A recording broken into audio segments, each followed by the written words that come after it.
Well,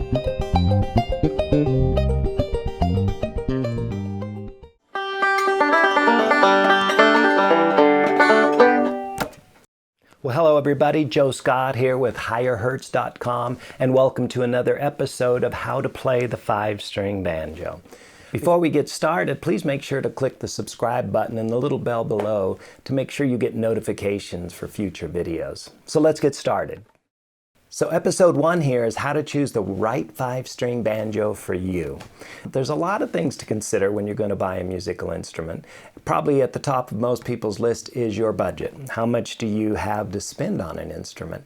Today what I'd like to do is show you 3 options. So what we're going to do, this banjo is my banjo, and I have had this since I was 14 years old. This is a very good one, so we don't want to start here. We want to start with some more budget ones. We'll start with an entry level. This is an old, and they call this a no name because there is no name up here on the peg head.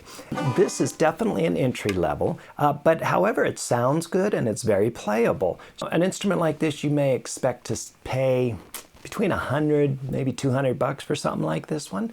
It's a little different than the other 2 I'll show you because it doesn't have a resonator. So the resonator is that bowl thing on the back, and what that really does, it resonates. It projects the sound forward. With this one being a budget level one, an entry level one, it sounds fine and it plays pretty well. Now the tone won't be as good, it won't be as crisp as the other banjos. We already spend a little bit more money for that. But it is very playable. You can certainly learn to play any tunes you want to play on it. And the only thing between this and a higher level model would simply be it doesn't have the crispness, or for example, as you start learning some of the techniques that we'll learn later, there's a few techniques. One's called a slide, which we'll talk about more in depth, or hammer-ons. The instrument, a cheaper instrument, won't articulate that as well as a better made instrument with better quality materials. So again, this one you can certainly learn on. This has geared tuning pegs, which is good, so you should be able to get it in decent tune when you play. And yeah, so that's the entry level one. And from there we can step up to an instrument that may cost, between $300 to $600 or $700. And this is an instrument by AIDA, and I'm not sure AIDA still builds banjos, but there are other companies out there in the same price range that do. Deering banjos build more beginning type banjos that are just wonderful. Now this one does have the resonator that we talked about. That's the bowl on the back of the instrument that projects the sound out. This one it definitely will sound better than the beginning model, and it will play easier. So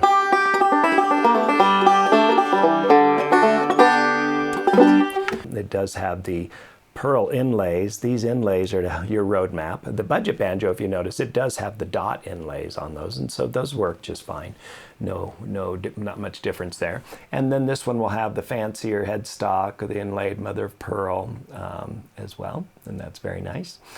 This one's a beautiful banjo for that price range. It plays very nicely.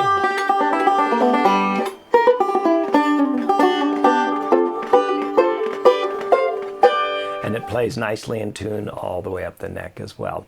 So if you've got a little bit more money to spend, you could look at grabbing a banjo like this. So moving on to the upper end of things. If you do have the money, the resources to get a little better quality instrument, you can get something like this. This is a Gibson RB250 Master Tone, and as I was saying earlier, this has been my instrument since I was a youngster, and it's been an awesome instrument. I've thoroughly enjoyed this. It's taught me many things over the last many years. Because it is a professionally made instrument, you can see right off the top, it's a lot fancier than the inlays. You know, it's got the Gibson headstock up there, which is very pretty. It's got the fancier inlays up the neck. It too has a resonator, which helps with the sound. But this will automatically be louder. It'll be a little crisper. Playability, you know, from the budget up to here, there's a dramatic difference in how easy it is to play and how inspiring it is to play. It just has a beautiful, tight, crisp tone, which is great for, well, whether it be country or bluegrass or old-timey music, what have you. It'll fit the bill.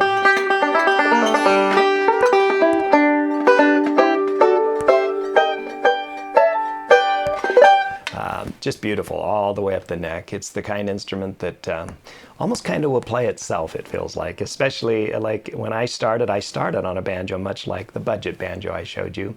And after a year of playing, I got this. And boy, the difference. But I was able to progress further on this instrument. Again, absolutely start on a more beginning model, whatever you feel you can afford, because sometimes, you know, in the beginning you may say, God, I love the banjo, it's such a fun instrument, it's such a fun sound, I want to learn to play it. And then maybe you'll get a banjo and maybe you'll spend a year or two on it, and then just due to life, you know, too busy, maybe you have family or kids, then you find you don't have the time to devote to it that you would like to. So you don't want to invest in this instrument, which you could pick up for, these retail now for I think around $3,000.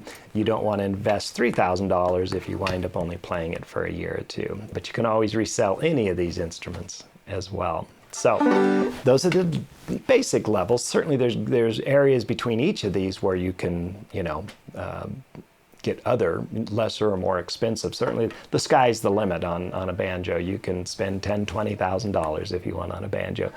Typically a banjo like $10,000, $20,000 won't necessarily sound a whole lot better or play a whole lot better than this, but it'll be much fancier, much more detail, much more mother of pearl, perhaps gold plating. You don't have to spend a lot to get a lot these days. That's the wonderful thing. The places you could find a 5-string banjo, obviously if you have a local music store, you can start there. You can see if they have a few banjos in. It's nice if you can find a store that might have different qualities so that you can sit down, play them for yourself, and get a feel for what the differences are and what you're willing to spend. Now, when you do buy in a store, the advantage to that is you get their service and you get their advice when you're there trying to decide on an instrument. And also with a new instrument through a store, you'll get a warranty, which means in most warranties, like on an inexpensive banjo, might be up to a year.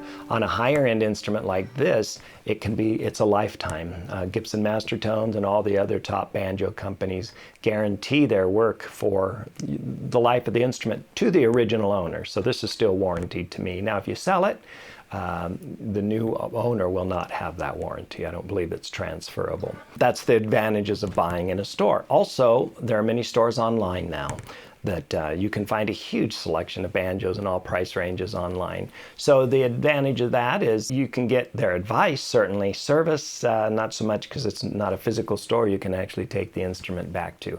It'll still have a warranty if it's a new instrument with a good company, so you can count on that. And they would just, with that warranty, if you need any work done, then you just find who the warranty person is in your area to take the instrument to. So online, you know, certainly a lot of selection. One of the problems with buying online is you don't get the opportunity to sit down with the instrument and try it before you buy it. However, most of them, if you buy it online and you're not happy, I believe they have a 30-day or 60-day return period where you can return the instrument and get a full refund or exchange it for another instrument. So some of the online stores that I like to use, they typically tend to have a great selection as well as great prices. Sweetwater.com is one, and the other one, Full Compass, as well. They're a very good company and reputable online. We do have links below to all the products and services mentioned in this video, so make sure to check those out as well.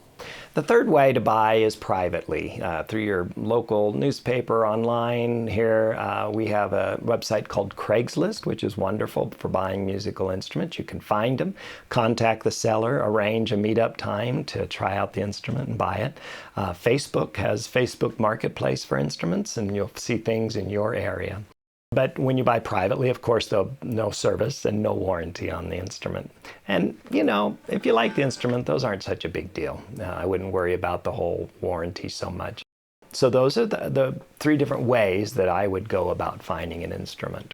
So that's it. Hopefully this has been very helpful to you, for you to start your own journey to go out and find the instrument that's right for you so you can start making awesome music on the wonderful 5-string banjo. Thanks for tuning in, and if you have not yet subscribed to the Higher Hertz channel, please do so by clicking the subscribe button and hit the little bell to receive notices for new releases.